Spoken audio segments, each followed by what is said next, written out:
Type आहे. तर ट्विन्सचे 3 type आहेत. फर्स्ट आहे डायझायगोटिक ट्विन्स, यालाच आयडेंटियल ट्विन्स म्हणतात. आता डायझायगोटिक ट्विन्स म्हणजे काय?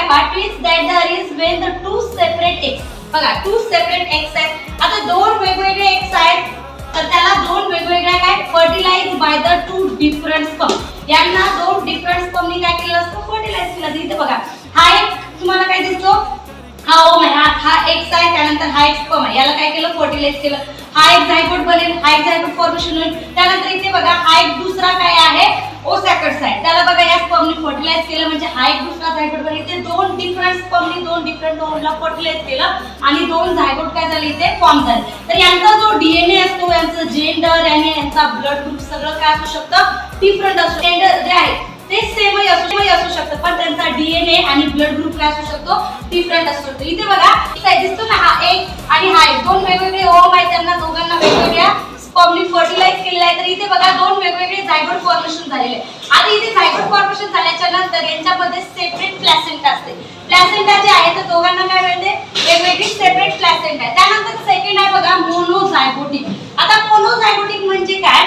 तर पहा, यांना नॉन आयडेंटियल पण म्हटलं जातं. when a single zygote split into the two embryo during the development is called as a monozygotic twins. monozygotic twins म्हणजे असे ट्विन्स जे फर्टिलायझेशनच्या नंतर डिस्ट्रीब्यूट होतात आणि डिस्ट्रीब्यूट झाल्यामुळे दोन वेगवेगळे काय बनतात? झायगोट बनतात. आता इथे बघा, हा एकच काय आहे? ओसॅकट्स आहे. या एकने काय एक एग आहे, दुसरा काय दिसतो तुम्हाला? स्पर्म दिसतो.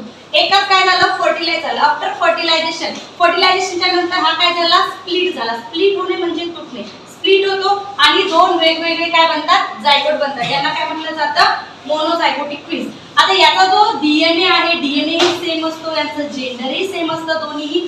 दोन्ही बोथ बॉयज किंवा बोथ गर्ल्स पण असू शकतात. त्यानंतर यांचा ब्लड ग्रुप काय असतो? सेम असतो. म्हणजे यांच्यामध्ये सगळी सिमिलॅरिटीज असते. यांचा डीएनए सेम असतो, यांचं जेंडर पण सेम असतं आणि यांचा ब्लड ग्रुप पण सेम असतो. त्यानंतर बघा, इथे बघा दिसतं तुम्हाला, हा एकच काय आहे? ओसॅकट्स. त्याला एकाच स्पर्मनी काय केलेलं आहे? फर्टिलाइज. आता एकाच स्पर्मनी फर्टिलाइज केलं. इथे झायगोट बघा, झायगोट फॉर्मेशन झाल्यानंतर हा झायगोट स्प्लिट झाला. स्प्लिट होणे म्हणजे तुटला.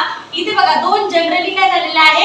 हे दोन वेगवेगळे झायगोट फॉर्मेशन झाला आणि हे दोन झायगोट झाल्यामुळे यांचा जो प्लेसेंटा असतो तर एकच प्लेसेंटा असतो आणि एकाच प्लेसेंटा थ्रू त्यांना काय मिळतं? न्यूट्रियस मिळतं. तर अशा ट्विन्सला म्हटलं जातं मोनोझायगोटिक ट्विन्स. त्यानंतर बाकी काय बघा? कनजॉइंट ट्विन्स. आता हे कनजॉइंट ट्विन्स म्हणजे काय? हे ट्विन्स दिसतायत बघा, हा बघा हे जे ट्विन्स आहेत तर बघा यांचे काही पार्ट काय झालेले आहे? एकमेकांना जॉइंटेड आहे. तर कनजॉइंट ट्विन्स म्हणजे असे ट्विन्स जे एकमेकांना काय असतात? जॉइंटेड असतात. आता